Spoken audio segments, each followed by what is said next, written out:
पशु पक्षी अपने माँ को, अपने घोंसले को पहचान लेते हैं, साधारण जीव नहीं पहचानते। उनमें 4 कला विकसित है और मनुष्य में 5 कला विकसित है। कि पशु की पहचान सीमित है, जवान होता है तो ये मेरी बहन है, ये मेरी माँ है, ये पहचान नहीं रहती।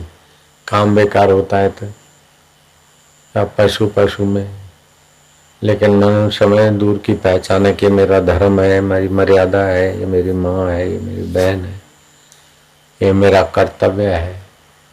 तो मनुष्य की 5 कलाएं विकसित है। इसलिए इन चारों प्राणियों से मनुष्य श्रेष्ठ है। फिर बोले देवताओं से भी श्रेष्ठ माना जाता है, राक्षसों भी, दैत्यों से भी श्रेष्ठ माना जाता है। क्या? हाँ, वैसे तो देवता मनुष्य से खूब सुविधा में रहते हैं, लेकिन देवताओं को इतनी सुविधा और इतना सुख भोग में लगे हैं कि उनको पता ही नहीं है कि चलो आत्मा सुख पाए। इसलिए देवता भी मनुष्य चोले में आना चाहते हैं ताकि आत्मा परमात्मा को पाने की व्यवस्था जो मनुष्य जीवन में है वो वहाँ भोग बाहुल्य है। दैत्यों में रजोतमो गुण बाहुल्य है, देवताओं में भोग बाहुल्य है। मनुष्य में ऐसा कोई भोग नहीं जहाँ कोई न कोई गड़बड़ न आए, ताकि मनुष्य रुके नहीं। गृहस्थी जीवन के 3 सुख होते हैं, धन का सुख, कुटुंब का सुख, आरोग्य का सुख। ये 3 सुख होते हैं मनुष्य में, संसार में। लेकिन वो 3 किसी के पास 3 के 3 टिकेंगे नहीं। ये ईश्वर की कृपा है। आरोग्य अच्छा होगा तो पैसे में गड़बड़ होगी, पैसा ठीक होगा तो आरोग्य में गड़बड़ होगी, आरोग्य और पैसा ठीक है तो कुटुंब में गड़बड़ होगी, कुछ न कुछ खटपट होती। ऐसा कौन है जिसके कुटुंब में गड़बड़ न हो, पैसे में कमी न हो और आरोग्य में कमी न हो? ऐसा बताओ।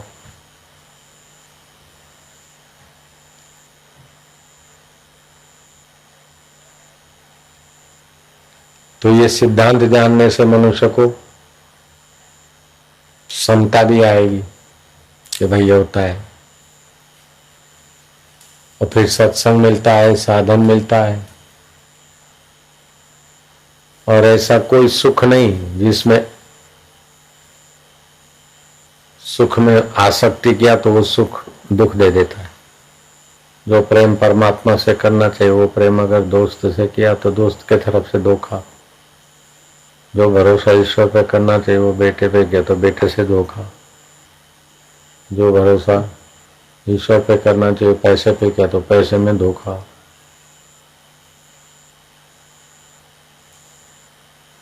बेटा बड़ा होगा, मैं निश्चिंता से भजन करूंगा, बड़ा क्या मुसीबत कर देगा। तो ईश्वर के भरोसे के बिना कहीं भी भरोसा करते वहां से धक्का लगता।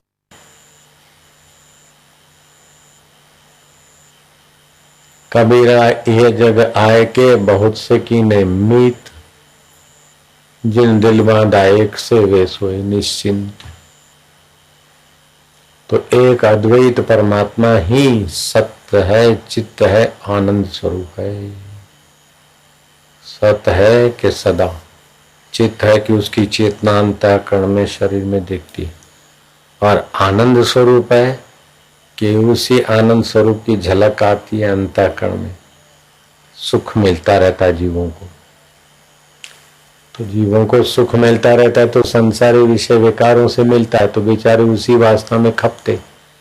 लेकिन सुख के मूल में चले जाए, ध्यान के द्वारा, भाव के द्वारा, तत्व ज्ञान के द्वारा, तो सच्चे सुख को पहचान ले तो सच्चिदानंद का चिंतन करके सच्चिदानंद में एकाकार हो, फिर वो वासना के वेग से भटकेंगे नहीं।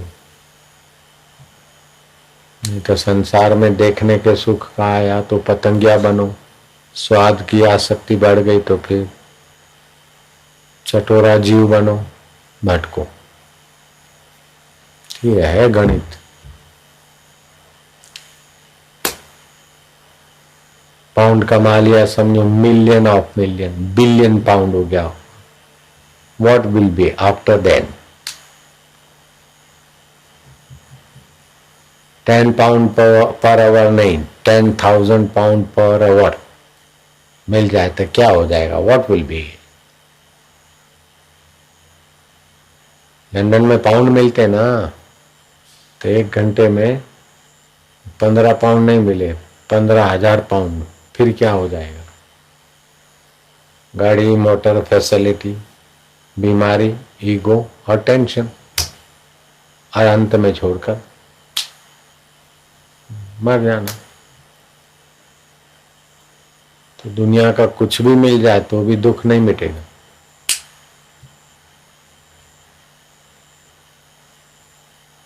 मिल गया अच्छा अच्छा तो सुविधा रहेगी, उससे थोड़ा सुख होगा, लेकिन आत्म शांति, आत्म संतोष तो आत्मा परमात्मा को पाए हुए महापुरुषों के संपर्क में और ऐसे चिंतन से होगा।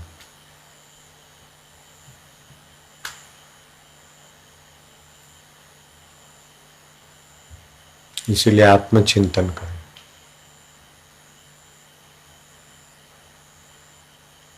किसी वस्तु से, व्यक्ति से, परिस्थिति से ममता न करे कि इधर जाए अच्छा रहेगा फिर भजन करूं।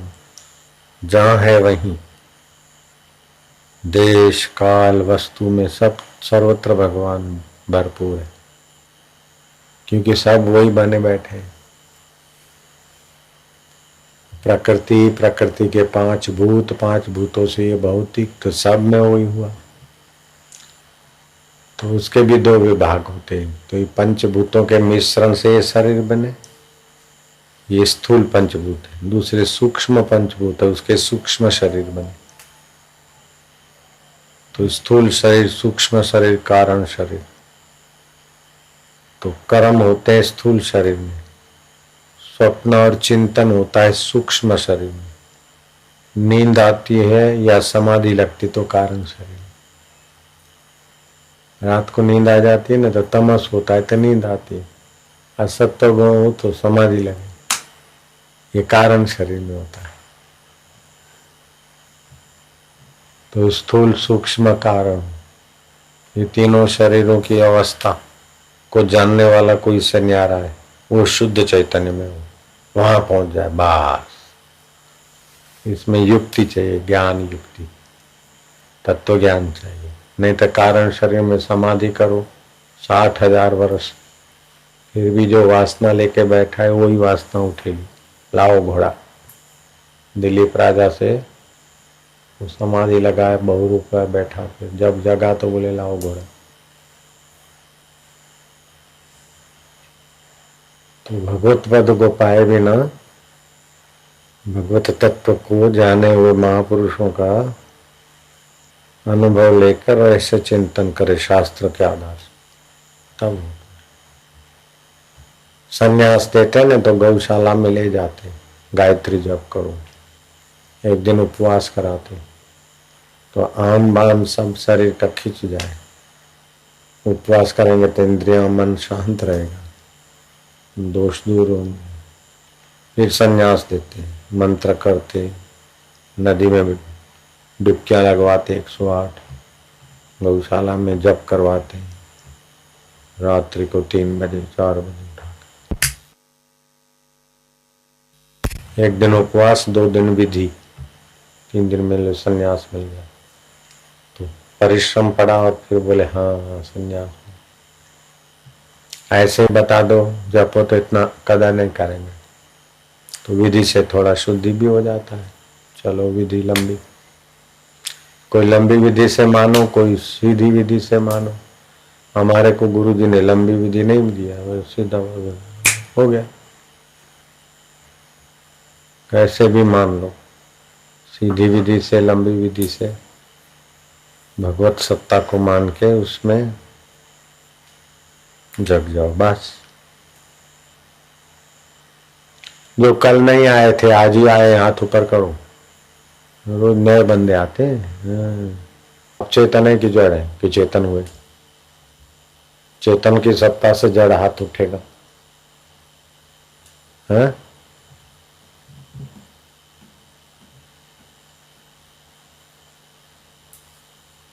तो फिर ये बोले सर्वत्र भगवान है, तो ये जड़ और चेतन ये कैसे? तो फिर ये दूसरे हिसाब से समझो कि वो परमात्मा की जैसे 5 कलाएं विकसित हुई, ऐसे परमात्मा की 4 अवस्थाएं भी है। घन सुषुप्ति, वैसे खूब थका हुआ आदमी है, फिर उसने नींद की गोली खाकर सोया है, तो कैसी नींद आएगी? अथवा दही खाया शक्कर डाल के, दही भी नींद लाएगी, शक्कर और घन सुषुप्ति। तो परमात्मा की एक होती है घन सुषुप्ति जैसी अवस्था। ये जड़ वस्तुओं में परमात्मा घन सुषुप्ति के नाई है। पेड़ पौधों में होती है क्षीण सुषुप्ति। जैसे आप सो भी रहे, थोड़े थोड़े जग रहे, नींद में खुजला लिया,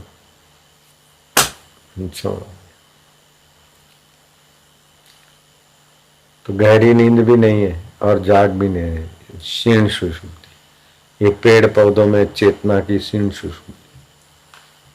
और जो जीव जंतु है, मनुष्य है, उसमें वो चेतना की स्वप्न अवस्था है।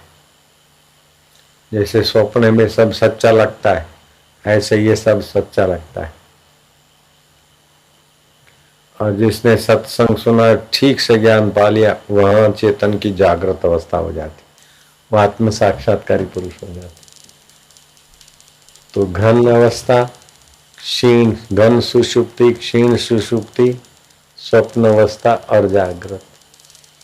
ये जागृत होती है वशिष्ठ महाराज, शिव जी, कृष्ण जी, राम जी, ब्रह्मा जी, विष्णु जी, गणपति जी, भगवती देवी, ये सब अपने स्वरूप में ज्यों के त्यों जगे, अपने को शरीर नहीं मानते और इंद्रियों की लोलुपता नहीं उनमें,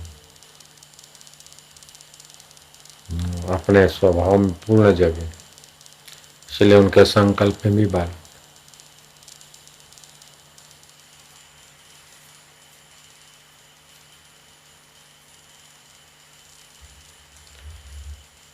ओ चलो,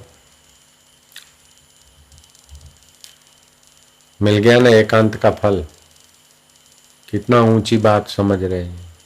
बड़े बड़े साधु अभी गंगा किनारे में टहलने गया था, हमको तो उसको देख के बड़ा मान पैदा हुआ उसके लिए। अच्छा स्वस्थ साधु था, सन्यासी होगा, 55-60 साल का। दौड़ते हुए आया, दंडवत किया होगा।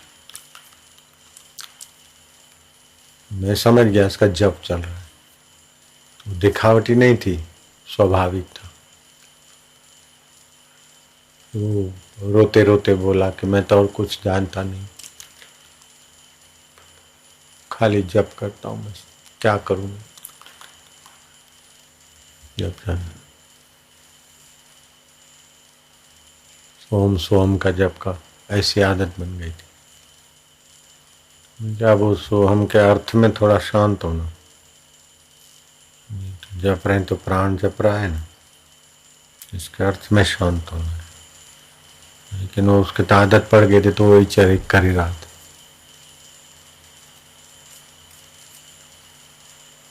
ऐसे कई संत होते हैं, राम राम राम राम राम रटते, फिर सूक्ष्मता से फिर उनके ब्लड टेस्ट करो ना तो रक्त के टिश्यू में राम राम आए।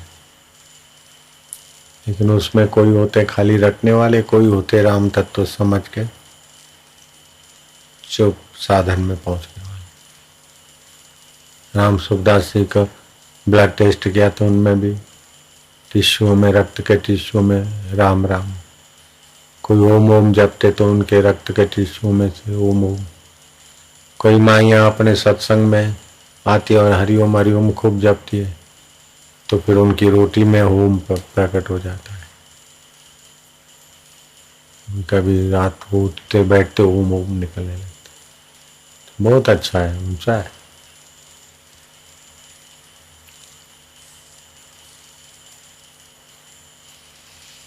ओम ओम ओम।